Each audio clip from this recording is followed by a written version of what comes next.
Halo, saya Sri Warsowahono. Kalian masih ingat? Aku pelukis. Dan aku memiliki banyak cerita pengalaman bagaimana hidup sebagai seniman. Nah, aku memohon teman-teman ikut kembali tergugah hatinya menjadi orator, menjadi kreator, menjadi navigator di dalam menumbuhkan, menghidupkan kesenian.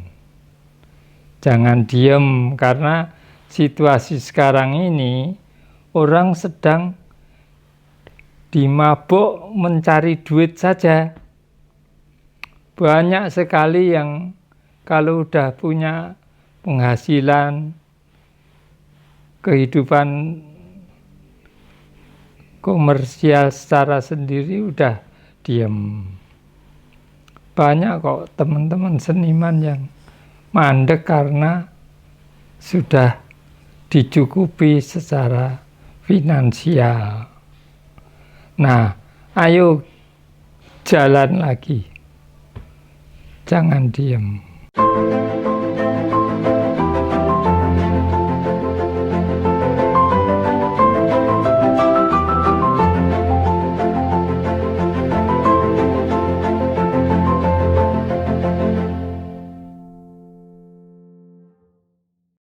Saya Sri Warsowahono.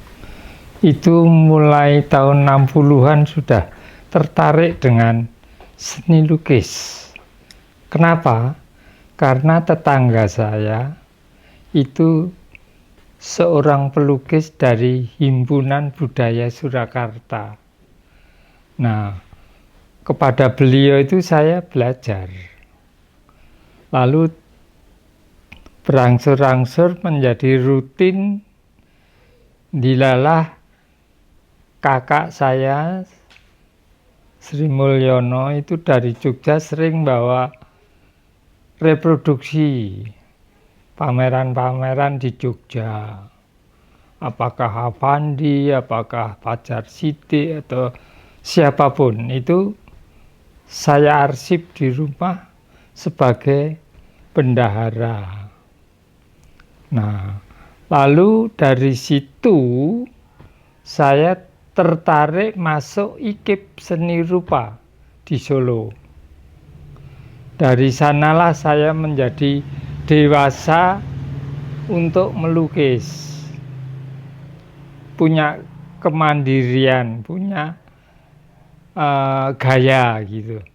Nah, dari memiliki gaya pribadi, saya berani pameran tunggal. Tahun 72 saya pameran tunggal di Baluarti Keraton Solo.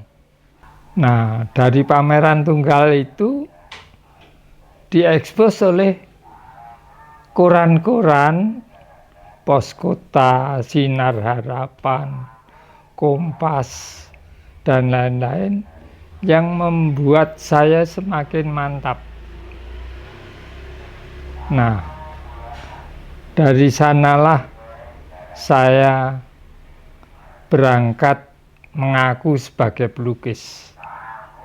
Benar-benar di Solo itu menjadi, katakanlah, pionir tokoh. Karena tidak banyak teman-teman yang mengikuti. Bahkan boleh dikatakan sendiri saya. Nah, oleh Pak Umar Dhani itu kepala Pusat Kebudayaan Jawa Tengah, sekarang udah nggak ada, itu diminta mengasuh workshop seni rupa di Pusat Kebudayaan Jawa Tengah di Sasono Mulyo. Nah, dari sana timbul keinginan yang lebih besar. Kalau aku di Solo terus tidak maju, maka aku harus hijrah ke Jakarta. Nah, berangkatlah aku pindah tempat. Itu kuliah udah rampung, udah sarjana muda. Nah, di Jakarta menyatu dengan Dewan Kesenian Jakarta.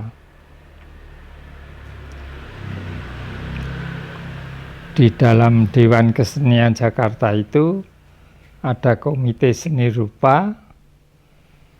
Saya menjadi ketua.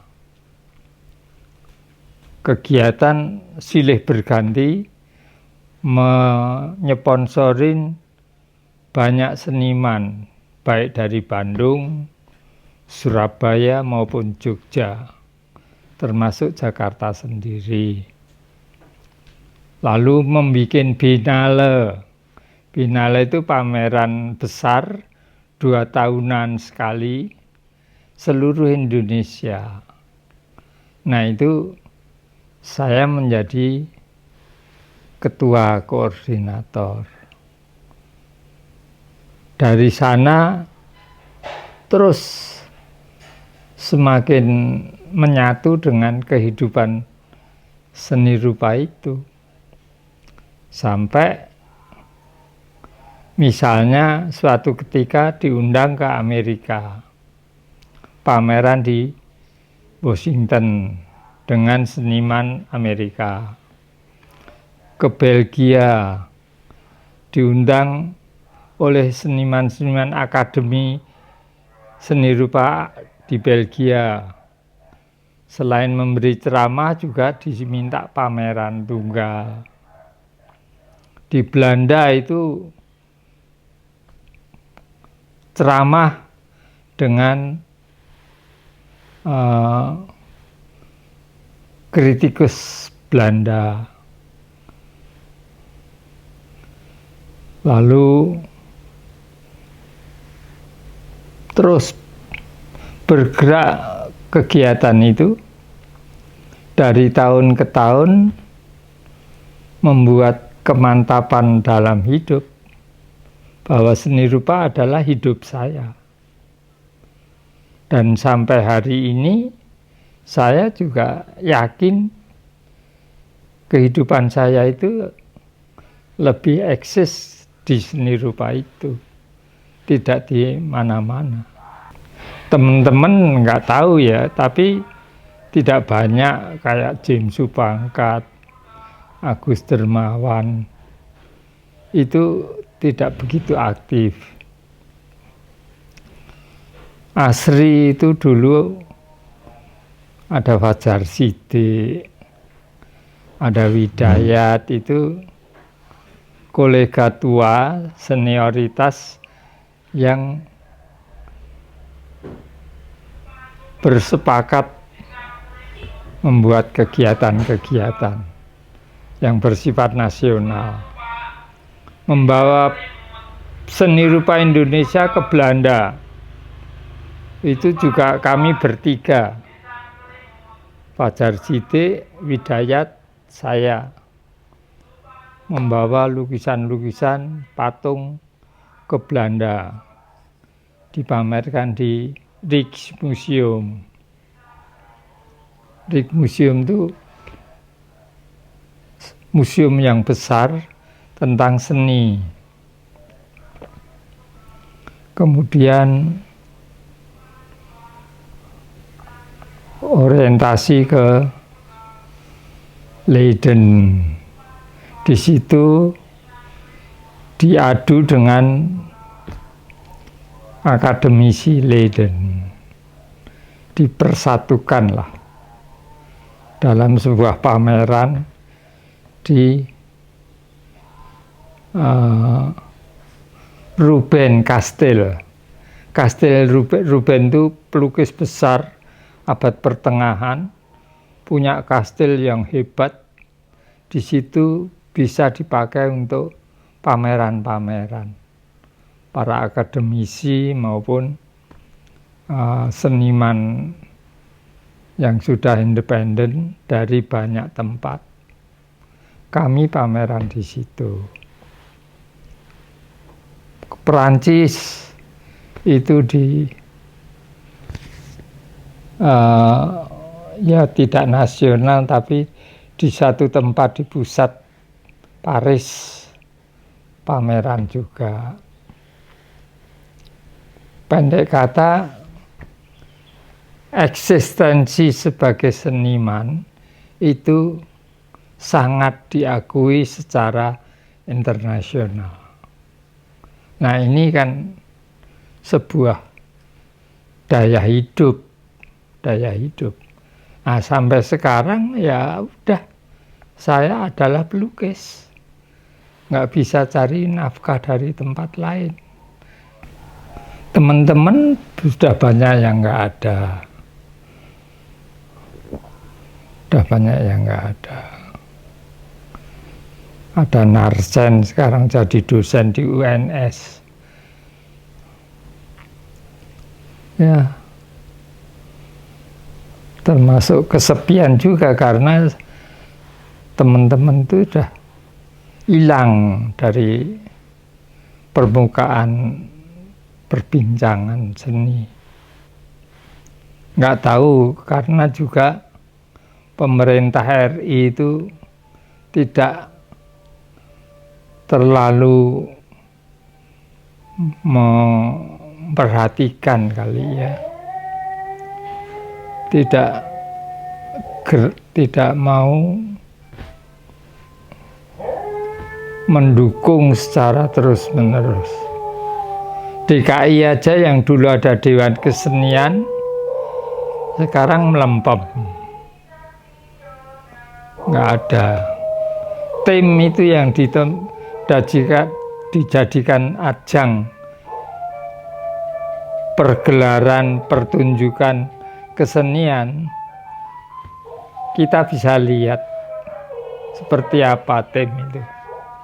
Taman Ismail Marzuki itu kan katakanlah pusat kesenian yang diakuin seluruh Indonesia, tapi sekarang melempem, tidak diberi dana oleh negara. Nah, seniman sendiri kan juga melakukan pasifisme terhadap situasi yang begitu. Karena berkesenian itu butuh dana. Seniman kan melarat-melarat dalam hal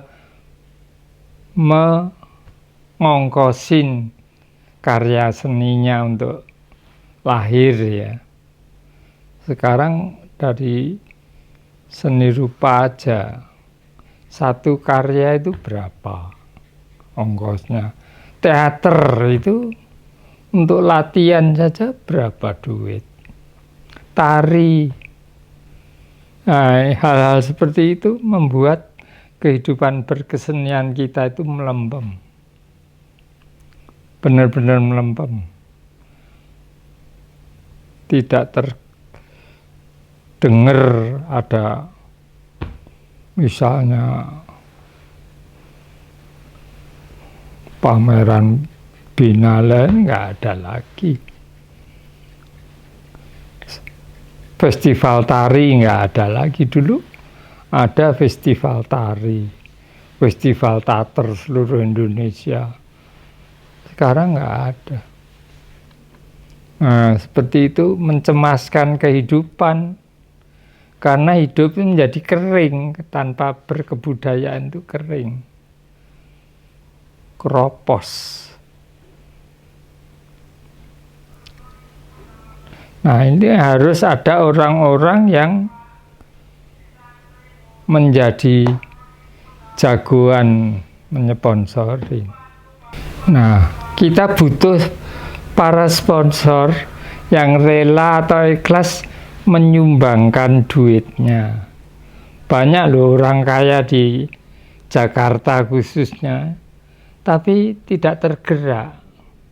Nah, seandainya ada nama-nama yang tergerak menjadi sponsor, mungkin kehidupan kesenian akan berlanjut. Dinas kebudayaan sendiri aja, yang namanya dinas tidak melakukan sponsorisasi. Itu yang benar-benar resmi. Lah, para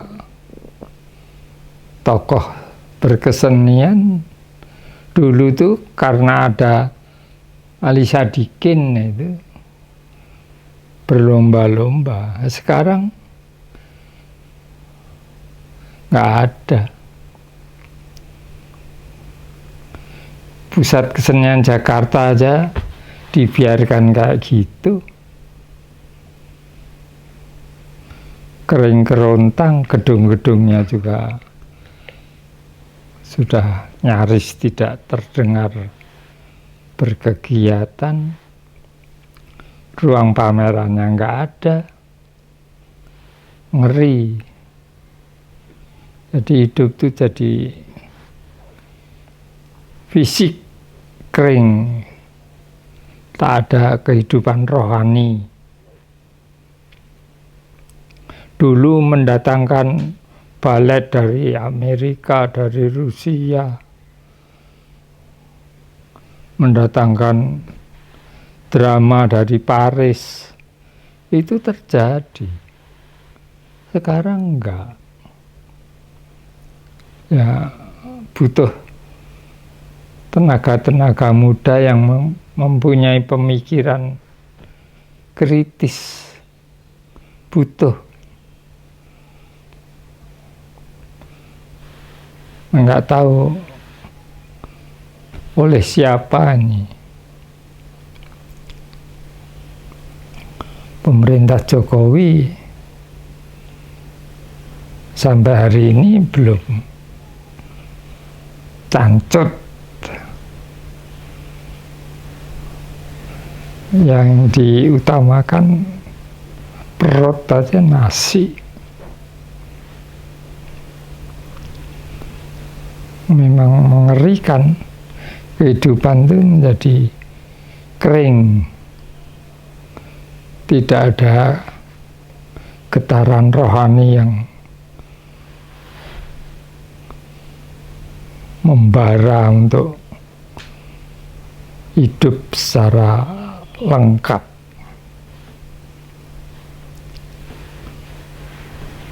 Tapi juga tidak sendiri ya. Di Asia lainnya juga seperti itu. Filipina juga gitu. Malaysia lagi-lagi tidak ada. Thailand gitu juga. Mungkin Jepang, tapi sampai hari ini nggak kedengar Jepang menggelar satu event kesenian. Yang hidup mungkin hanya musik.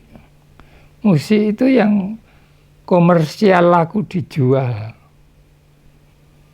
Kalau musik yang klasik atau apa, nggak hidup.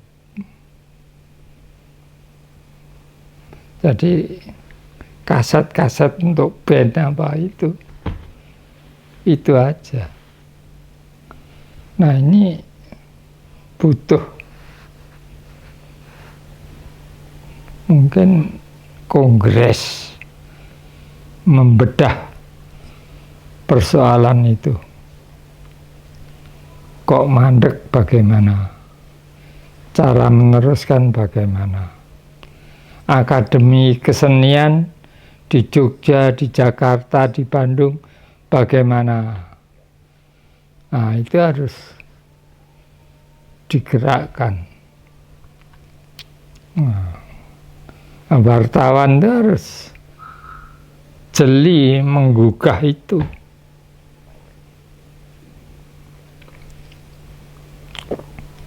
Kalau semua udah makan, udah ya wis, tidak ada gerak hidup rohani itu udah sekarang ini terasa betul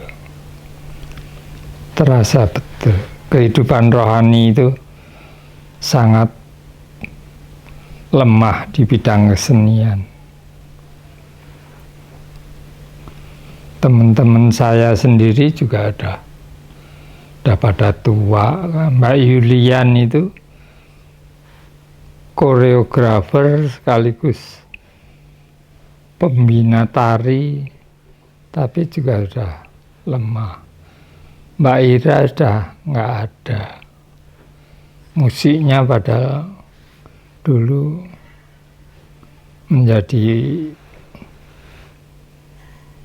panutan. Siapa lagi? Nano udah mati. Nano kan teater kan. Udah nggak ada seni teater yang hidup.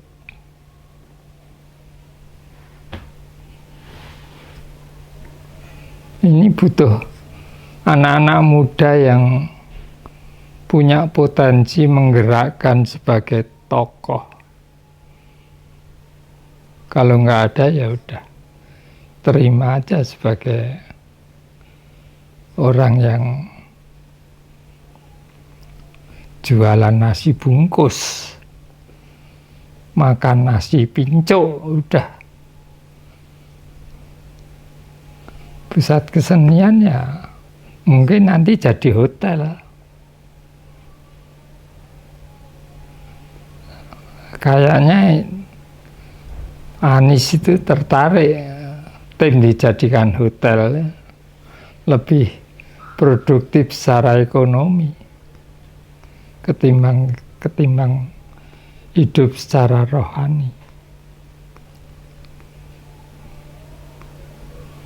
Dulu zamannya Wiyogo masih, Prapto masih, apalagi Ali Sadikin itu penggerak dan mendanai. Nah sekarang tuh nggak ada dana untuk pusat kesenian, nggak ada.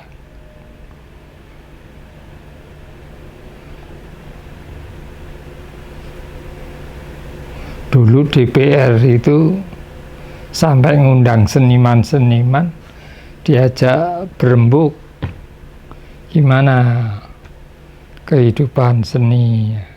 Sekarang apa ada terdengar DPR itu berembuk atau rapat dengan budayawan seniman? Nggak ada. Berpolitik doang. Ini Anda sebagai wartawan harus bisa menjadi penyuluh, menerobos kemacetan ini.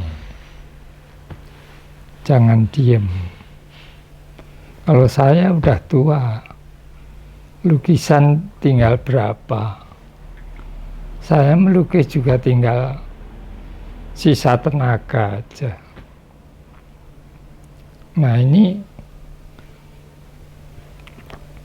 yang muda-muda itu harus bangkit. Nuarte, Alek Lutfi,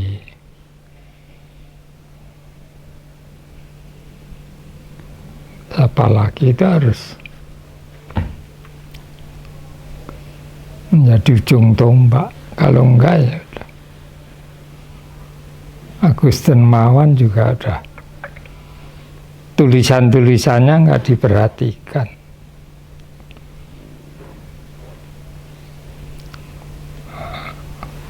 Dia sibuk jadi bikin buku. Ya udah, kita tunggu aja kehidupan akan seperti apa dalam bidang budaya.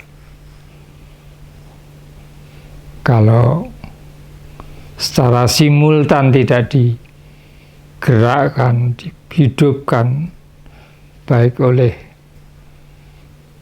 penguasa maupun pelaku-pelakunya, maka ya udah seperti kampung aja. Omongan saya sekarang ini menjadi unek-unek saya supaya teman-teman atau kalian semua itu hero terhadap kehidupan berkesenian. Sekali lagi harus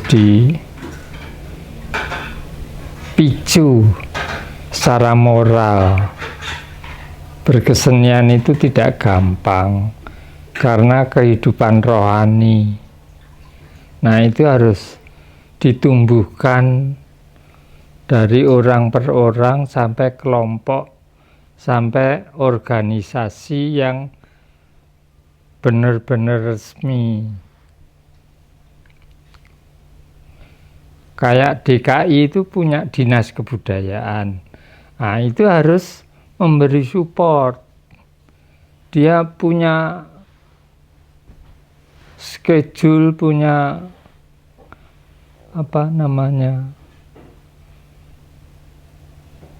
dana yang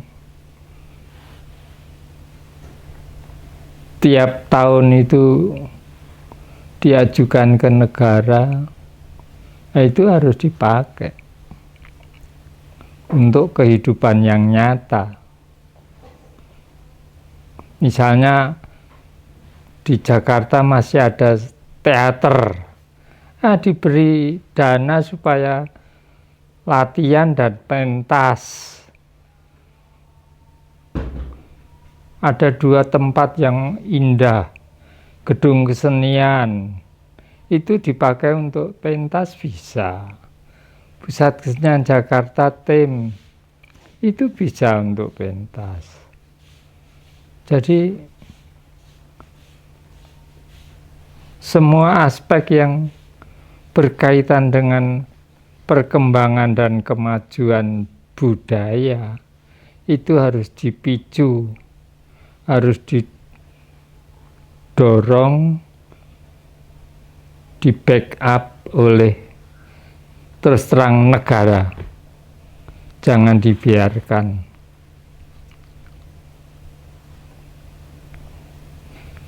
Seniman kan dayanya terbatas, berkreasi, tapi tidak punya dana.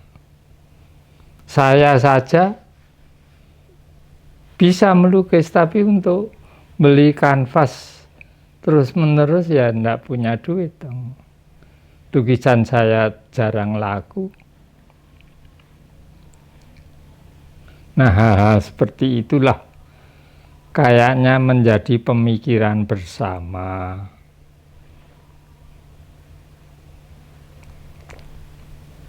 Kalau perlu, gubernur ngundang para seniman, diajak ngobrol. Butuh apa kamu? Targetmu apa? Misalnya gitu tuh. Gubernur harus sangat sensitif menyikapi kebutuhan-kebutuhan seperti itu. Nah, itulah unek-unek saya supaya kita, teman-teman juga penguasa itu memiliki kepedulian yang tinggi agar unek-unek saya itu ditanggapi, direspon, menjadi daya picu, karena betul-betul terasa jarang atau tidak ada orang yang memicu seperti ini. Sampai benar-benar pasif.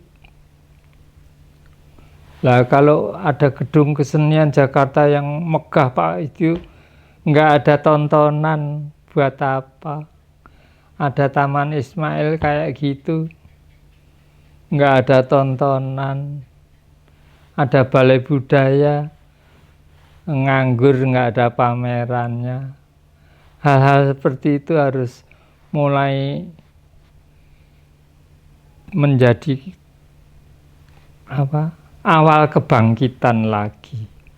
Untuk teman-teman juga, ayo kalian hadir mengomentari tanggapan saya seperti ini. Saling bersambut supaya kehidupan budaya di Jakarta ini khususnya semarak seperti zaman-zaman dulu. Ya kan? Alah dene apa gunanya Ali Sadikin bikin tim kalau sekarang mati?